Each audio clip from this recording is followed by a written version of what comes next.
Hey guys, thanks for watching Weddings by Cled. Welcome back to my living room. This is Jacob's new favorite set design in front of the fire, so it's a little hot, but we can do it anyway. Tonight we are coming at you with a Meeting the Dream Team. A lot of times you hear me talk about the energy of an event, not just how it looks, but how it feels. So it's not just about the venue and the flowers and the linens and all of that, but how it feels. And that's brought on by things like the music and the lighting. Those are the things that feed the energy. So tonight I have with me some very special guests. I have RSP Entertainment. They provide music, DJing, lighting, and production of all kinds to bring you that level of energy that makes your event tick.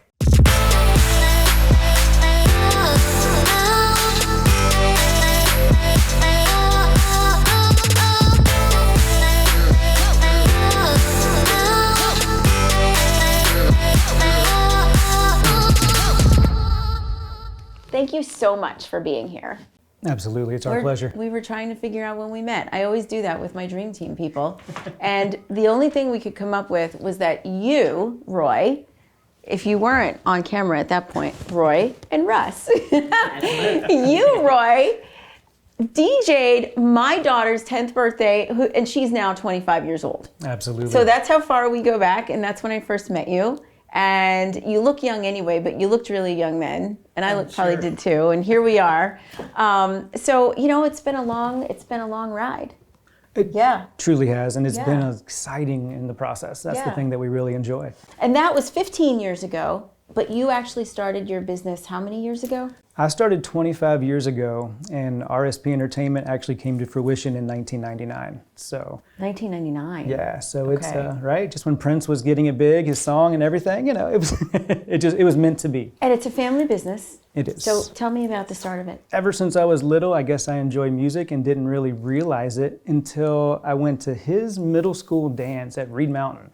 And saw the DJ doing his thing there. I went home, I was like, Uncle Steve, you got to have some gear left up there in the attic somewhere where I can actually try this out. And he said, you know what, we have some gear you're very welcome to have. So Uncle Steve, tell me about Uncle Steve. Uncle Steve is with, he owns the Works Entertainment, so he owns the band. Yep. Okay. So they had some old gear that was just around in the attic, and he allowed me to bring it home. My dad actually allowed all this loud, noisy stuff in the house, which I'm grateful for. We went to Happy's Flea Market, got a mixer, went to the record shop.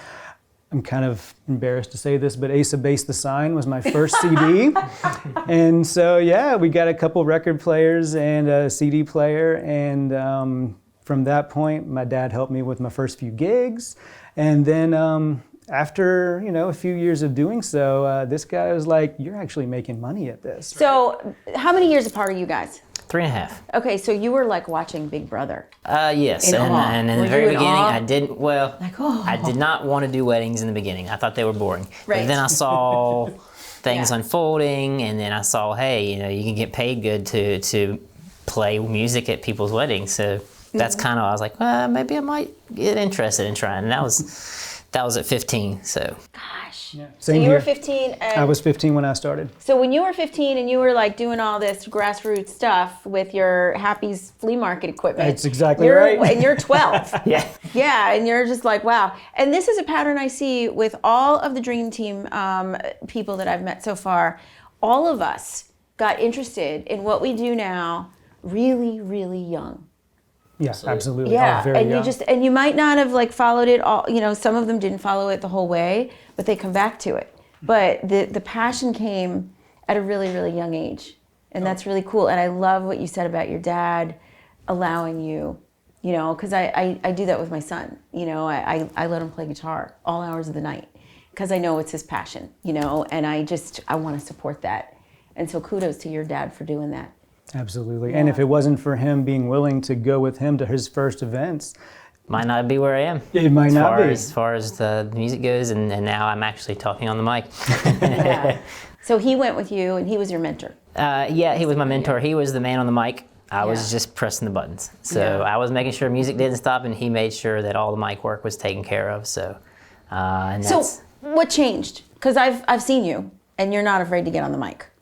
So what changed? So I guess it kind of changed, when he passed away, and it kind of forced me into, hey, it's make or break. You got to do it, or you won't be that successful DJ that you want to be. So, it was a bittersweet because, I didn't have him by my side. So it was definitely a challenge to overcome. But I knew after watching him and seeing how he did things, I knew that I could definitely move forward. My wife, she actually came with me a few times and was making sure the music was going while I did the mic work. And then that was in the very beginning transition stages, and then I just kind of said, well, I do feel comfortable enough to where I can do both now. And that's kind of just took off from there. So, it was kind of forced into having to do the mic. But so you filled some shoes. Yeah, I had to fill shoes, and thankfully I was able to kind of progress from there. So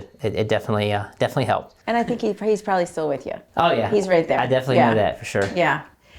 So you got into what? So tell me about your business, just real quick. Give me your elevator speech, because it's called, and I don't want to just pigeonhole you into DJing, because your business is called RSP Entertainment. So tell me everything that's under that umbrella. Sure, absolutely.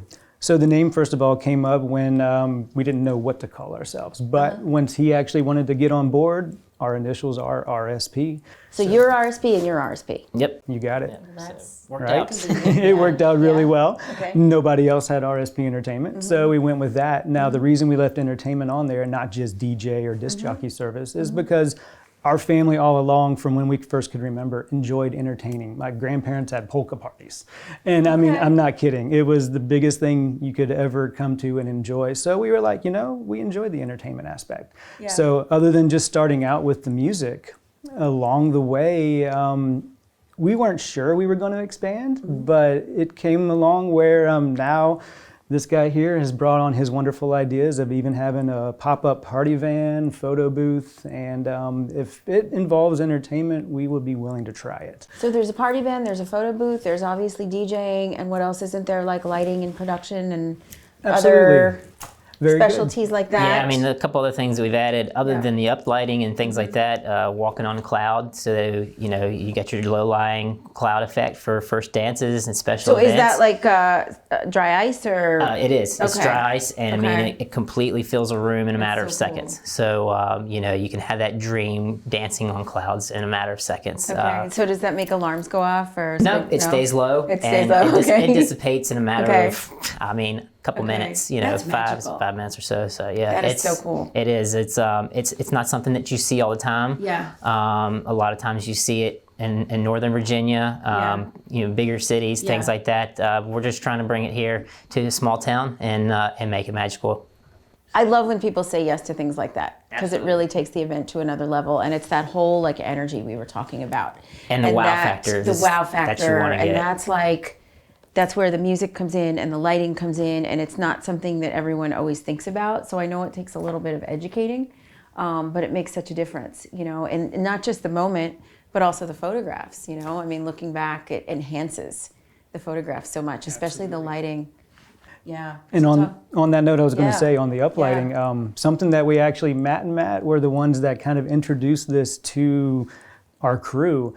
And instead of having the uplighting on right when everybody gets in there, there are times where we're like, do you really want that wow factor? Well, let's keep it off. And when the bride and groom are getting ready to come in, you let it fade right on and you hear everybody going, wow. Now that's so true about what you do. And that brings me to a point that it's not just static. There are heartbeats to the evening. And what you do is you embellish those with making it more and more intense. Absolutely. And so talk to me about that, how you plan that, how you lay that out when you get together with a bride. You're not just saying, what are your songs? What are you asking? Fantastic. You want to start on that, or you want to let me go? I guess it starts from the very beginning when we always kind of say, hey, what atmosphere do you want to provide for your guests? I mean, we have multiple options when it comes to, your color changing atmosphere, as far as you can make it multicolor, you can do it solid color, all the way up until do you want a fun atmosphere for like a cocktail hour? Do you want that upbeat Yeah. atmosphere for cocktail hour to lead into your reception, or do you want to kind of laid back and then build as you go? So it really does. It really does start at the ceremony.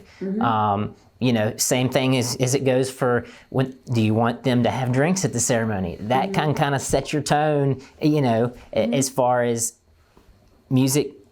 Everything that you start out with from the very beginning. We know how the evening's going to be when we start with drinks at the ceremony. It makes for a long night. So talk to me. Are you finding that you are doing more ceremonies? Because it used to be that people would have live, instrumentation for ceremonies. That was the more traditional. Are you finding that brides and grooms are hiring you to do ceremonies more and more?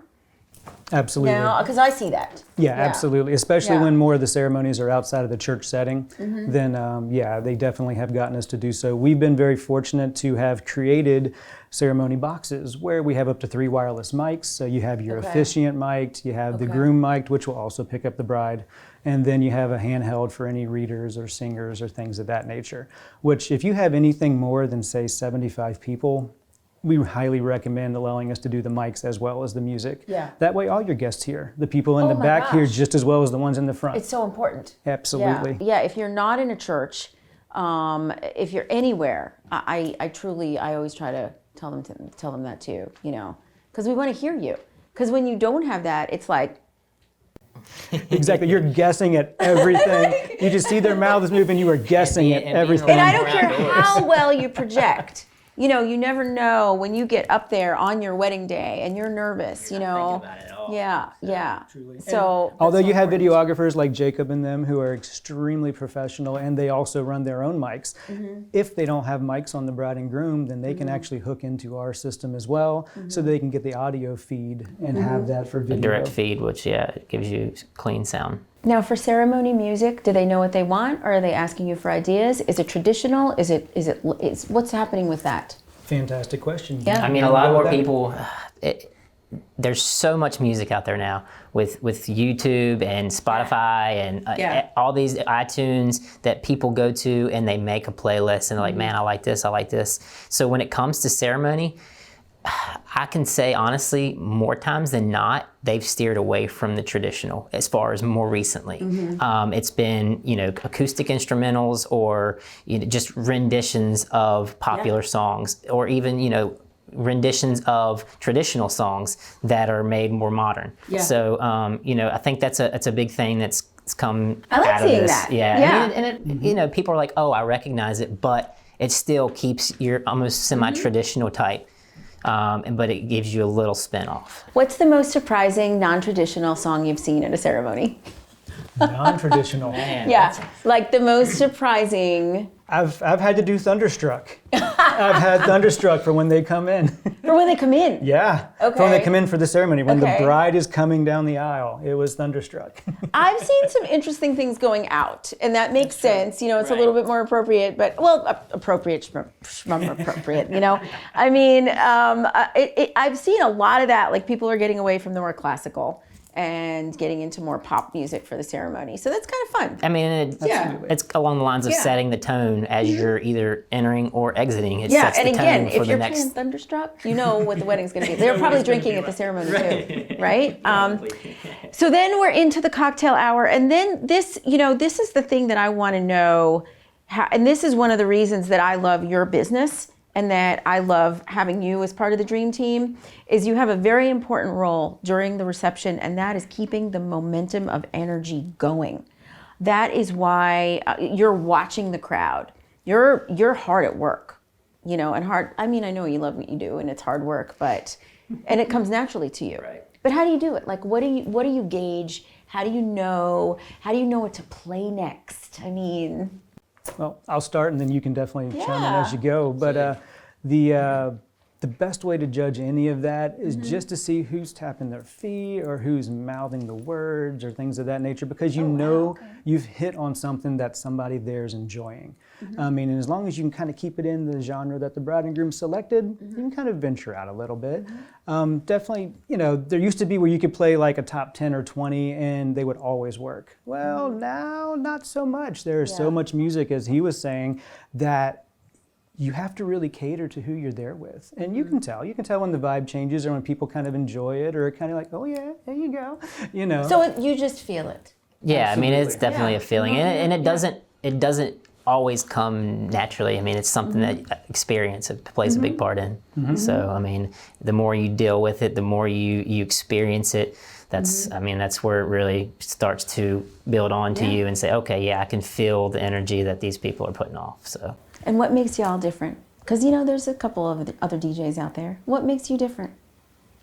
I guess as a company, the thing that makes us different is that every DJ was hand selected by me and all trained up by me personally. How many? We have 7 currently, including myself. Wow. Yeah, so it's pretty Came good. a long way from when you did my daughter's 10th birthday party. Came a little bit, yeah. So, and I mean, and that even though he now has his own brand and style, DJ Flex, and actually brands it on some of the club side. Okay. He was originally trained. We're going to get to that. Yeah, he was originally trained by me to get Yeah. here. There's a standard that we have with RSP Entertainment. Yeah. And when somebody hears that name, they're like, okay, we know they're going to be good because they hit at least on all those standards, and then each DJ has their own personality. And that's what makes it different and unique there. So we all have the same gear, same music, same planning. So other companies can have that. But when you have us, you know that, hey, we're going to coordinate with others. Ladies and gentlemen, 5 to 10 minutes from now, we're going to have the cutting of the cake. We're going to be doing this and that. So everyone at the event is aware. You're not having a photographer try to cuss you out because, hey, you forgot to tell them they're going to be cutting the cake and things of that nature. Yeah. So Yeah, that's definitely one thing that we strive to try to do is make sure everybody is aware of the next event because, I mean, that's huge when it's somebody's big day to make sure And that's how we all parties, work together, yeah. which is one of the fun things about the Dream Team is, and often you know this, is we may have a timeline, that you got 2 weeks ago, but when you're at the wedding and we are all feeling something different than what's on the timeline, we literally huddle together. And it's usually like us, the photographer, video, hey guys, I don't think we're ready for the cake cutting. Let's move, and we all kind of like, and that's what I love about a great Dream Team, about all like weighing in on this is going to be best for them. This is what's going to feel right for this crowd. absolutely. And you don't want to make it feel unnatural. Like, I guess, say like, oh, well, it was right here that we have to do this right at this time. Be like, however, if we transition it this way, it'll feel smooth. Nobody's going to know any different. Yeah. And it'll just be much more natural for later on. And you'll remember it that way versus like, oh, hold on, we got to put the brakes on. Let's go over here and do this cake. And now we got to do these toasts. No. Let's go ahead and ease into it. Yeah. And Smooth transitions. Smooth transitions. It's a team effort, like you said. And as long as you're willing to be that team, well, no, we're not this superstar, DJ. No, we're there to make it right for the bride and groom and for all those involved. And that brings me to my next question, which I hear a lot, and I always naysay it. But when people say to me, I'm on a budget, I'm just going to get an iPod or my phone and plug it into a speaker, what do you say to that? Survey says, Sometimes I laugh. You got him, yeah. I say we wish you the best. It's true. We say, you know what? Yeah. If that is what you need to do and that is what Yeah. fits your budget, then that is what you guys should Come do. on, why However, not? Tell me no, why no, not. I'll tell you why not. She's like, forget that crap. Let's go. So why not?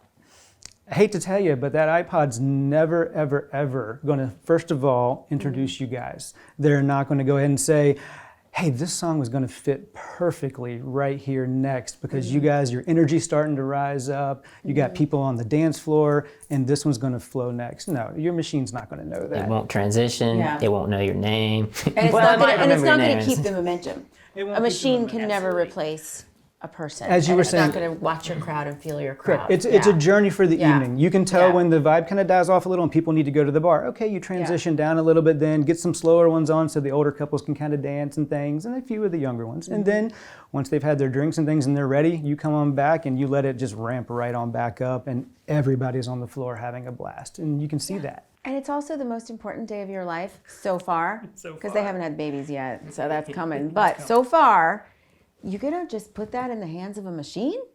I mean, come on. Yeah. So, question. so another thing that I talked about in my WTF episode, like, what are you thinking, is when people play certain songs or certain genres, over and over and over that they like, but maybe it's not such a crowd pleaser. So, and you guys are so nice, so how do you, but you get the point across, and we'll get to the nice thing, but how do you, when they come to you and say, well, I love, no offense, Metallica, but we're Metallica heads, yeah. And we're going to play Metallica for we want to play the whole album, whichever one. I just spoke to Brad last night. Something similar. One of the big things that I say is, yes, it is your day, and it is you and your future husband's day, but you also want to definitely take into account your guests, because if your guests are having a good time, then what will definitely keep them up and moving and fun and happy. If 9 times out of 10, if they're having a good time, you're having a good time, and that's the biggest thing. Is you want to make sure that the music caters to the majority. Even though, yes, we can throw in, certain songs here and there, but we want to make sure that everybody is feeling the mood. Yeah. So we want that vibe to fit your vision. So sometimes we might suggest moving some of that to the ceremony even, and just letting the guests know, ladies and gentlemen, the bride and groom selected this for the ceremony because it is something that they enjoy. Absolutely. But there's also, even for Metallica, there are renditions where you have Vitamin String Quartet and things that do Metallica now. So, or even toss it in a cocktail hour. Even toss it in some cocktail hour. Yeah. So we try to tie it in there, but you're right though. If it were what is your vision for your big day? They're like, well, we want everybody to have a great time. We're like, okay. We can throw in a few of those, but these are probably going to be better at getting your crowd involved and having those, memorable videos, so to speak, so that everybody's dancing and having a good time. You're only going to have so much where people can go. You're going to have an empty dance floor. I tell them, I'm just like, do you want to have an empty dance floor? But that was the very nice answer. And you can drop it in at certain points, but we're not going to do just a heavy metal set because... and I'm sorry, heavy metal. I'm sorry. Country, EDM, whatever. Whatever the case is. Even if they're really, like I said, if they're open to a wide variety of music, I even suggest, hey, I have remixes of some of those really popular rock songs. If you don't mind, I can throw those in because they're danceable. They're things that people can actually dance to, but they're still keeping the vibe of the rock. So. The metal, the rock. Sometimes they go for that as well, and that allows us to incorporate it in easier. And that's even happened with some of the country tracks, so to speak, since you brought that up, where they got just really good backbeats and things like that, where people, whether they like the song or not, they're like, oh, this has got a good groove. It's got that beat. That's it, right? And you get out there sometimes on the dance floor. I've seen you. I have. He's more so than I am, but I do it when it's needed. Yeah. If it calls for it, especially, Jacob would know with Hogan, especially if the moment calls for it, and if the worm is appropriate. Yeah, but I'm sure because of your reputation, and it's a really good one, and people here, they probably request it, and they say, we want you to lead this dance, or, It's one of the questions, We're like, do you want us to lead group dances, or do you want us to hang back behind the table and just make announcements? So we make sure we understand what the client wants. Right. And then say you want this, but say we're there and the crowd's reacting more to this reaction. Do you want us to go ahead and keep pursuing that? 95% of the time, they're like, yes. If the crowd's enjoying it and it's a good time, go that route. And when a guest comes up to you and requests something, I see people. The more they drink, they're all around your table. Can you play this? Can you play this? Can you play this? Like, how do you really just keep this really nice attitude about you, and I commend you for it. But how do you handle those people? You can go ahead and start with that one. You have more because of the bars. You have a lot of experience. There really are different aspects that kind of play into that. There's well, let's see, was it on their do not request list, or do not play even if requested? Because with our planning guides, our guides, we give them, a list of everything that we would like for them to fill out so that we know kind of where they want us to go through the evening, and then we build from that. So, when it comes down to it, there's a top list that they want, and then there's a do not play, there's a group dance section, and then there's a genre section. So, it really does help us build what we need to kind of go through and play throughout the evening and what we build off of. And then if the guest requests come in, we say, okay, does it kind of fit the vibe? And if it does, yeah, we can go ahead and throw it in there. Is it offensive? We'll see, depending on how the night plays out, you know, and the vibe that we got from the bride and groom in the beginning, you know, is it okay with them? So, I mean, it really does come down to that. I mean, I think that's kind of how I take it step by step. I'm not sure, you know, he might do a little bit different, but I mean, overall, that's how all of our DJs, I feel, go about, you know, does it fit the vibe? Does it fit the bride and groom's expectations? And will it hinder or hurt, you know, the vibe that's going on? And that's kind of how we checking all the boxes. Yeah. So this is true. it's a checklist. Yeah. And doing your homework, and it's all in the planning, right? It is, and sometimes if, you know, Uncle Bob comes up and gives you $100 and says, I need you to play this song, and it is one that is not... Does that happen? It has. It does. It does.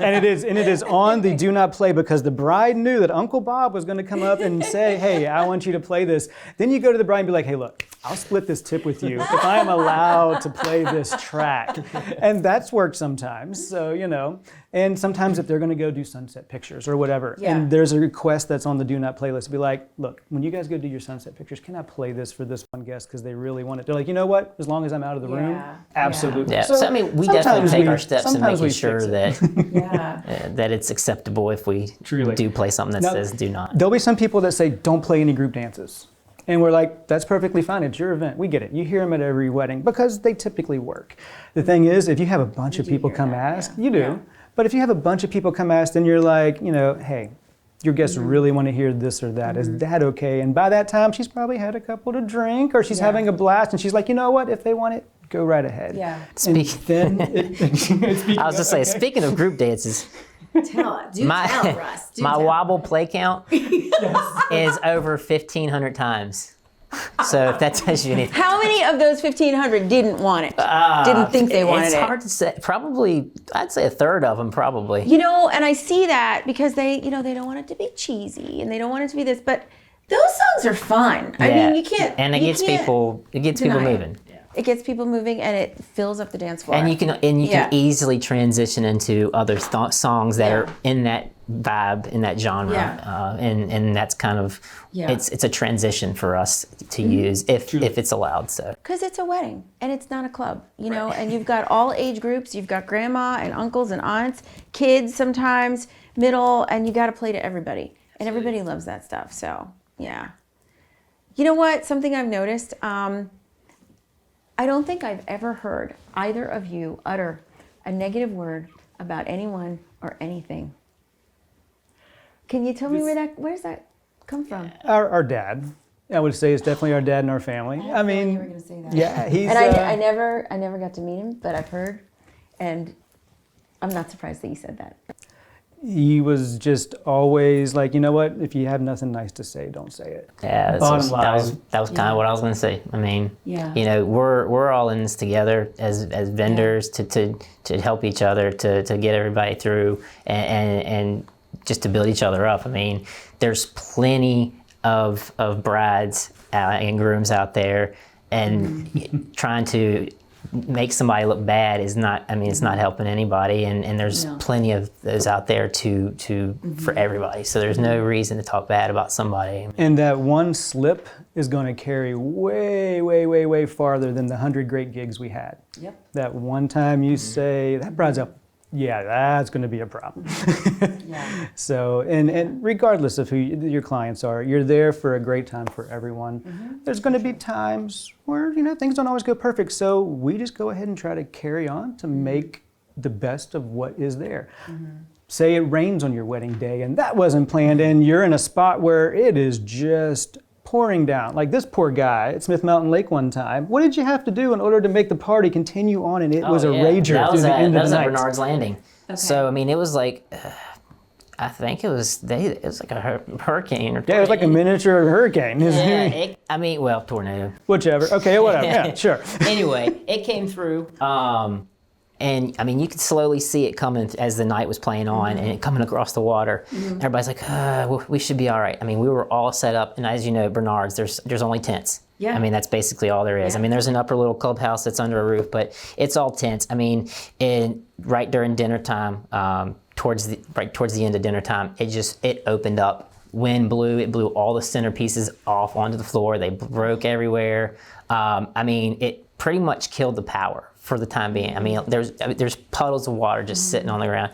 So we were like, come on. I was talking with the other vendors. We were trying to figure out what to do.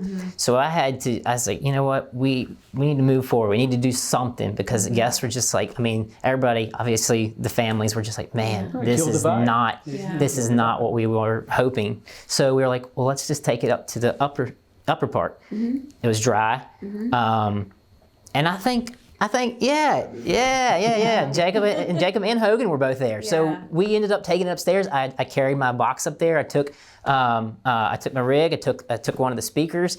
We plugged in. I mean, at first we couldn't find a working socket, but we just kept trying until we found something. And we were like, you know what? Here we go. We're gonna roll with it. This is how it's gonna be for the night. And they had a blast. I mean, everybody enjoyed it. I mean, it was so much better of a turnout than if we would have just been like, well, it is what it is. We do what we gotta do.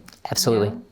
We've had some rain too at Smith Mountain Lake before. And I've seen you step up to the plate the same way. And that's so inspirational. And it is. It really is. It's nice to see. And it's what makes me like so happy to be part of this industry. You know, Absolutely. And to work with people like y'all. You're good people, you Prusaks. We are. So what are your DJ names? Remind me. Because I know you got it. He's kind of gone through a little bit. Mine has stuck since I started in '96. It's DJ Roy Boy. Roy Boy. That's right.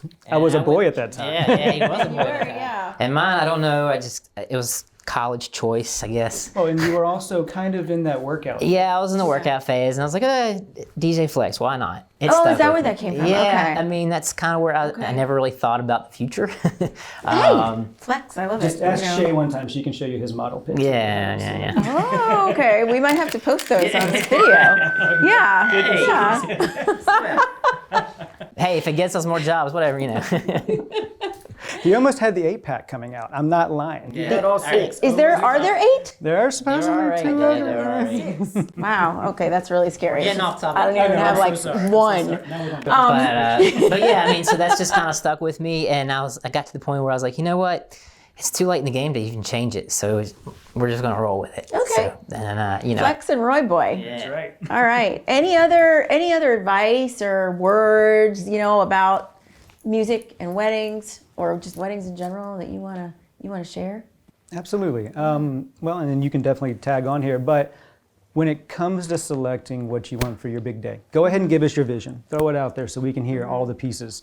We've been doing this, 25 years, 22 years, something like that. Let us go ahead and make some suggestions along the way. Whether, you don't have to accept them or you might love them, but at least to let us kind of chime in and say, hey, this is what typically works. It's all about transition. It's all about flow, as you well know. Yeah. Try to group things together that, say you're in a venue where you have an inside and an outside. Let them go ahead and flow from that inside dinner, toast, whatever, maybe outside to dancing. And that way, hey, ladies and gentlemen, the first dance is happening in 5 or 10 minutes. We would love you all out there with us and keep everything going in a flow. When you got it choppy, everybody can feel that. Yeah. Yes, they can. Yes, they can. Yeah. When it's all flowing and the vibe is good and happy and energetic, everyone's going to remember that more than, no offense, they're going to remember that more than sometimes the cake or the flowers or things like that. Yes, those are wonderful and they're going to make great pictures, trust me. But when it comes to that moment and you're like, hey, what did you enjoy most about that wedding? Like, we had a good time. We had a great time. Well, and it's the flow that makes all those things fit where they need to fit. Absolutely. And flow. Absolutely. And that's what's so beautiful about it. Yeah. And when I have a wedding, when I'm planning a wedding, and I know that flow is in your hands during that really important 4 hours, I feel good. I have faith. Yep, and that's why that's when you go and look for professionals, and you're looking for whatever it is that you're looking for, photographer, videographer, caterer, event planner. I mean, that's why they are in the profession that they're in, because they have a passion for making sure that your day is completely 100% what you envision, and then we just kind of help you along the way. So. And that is something your iPod is definitely not going to be able That to help you is with. so true. And thank you for making the dream team so dreamy. And I bet you're just dying of the heat tonight. And so we're going to wrap it up because I don't want you to burn. I don't want you to burn up. I'm feeling good. I'm feeling good. Thank you. Thank you so much for being Absolutely. here and Thank for you for being having us. part of that amazing dream team that we all get to, that we're all so blessed to be a part of. And ready to get back out there. And we are so ready to get back. Ready to get back at it, so. And thank you guys for watching Weddings by Cled tonight, another Meeting the Dream Team with RSP Entertainment. Thank you for watching. Please subscribe so that you can get fresh new content every single week and help me realize my dreams.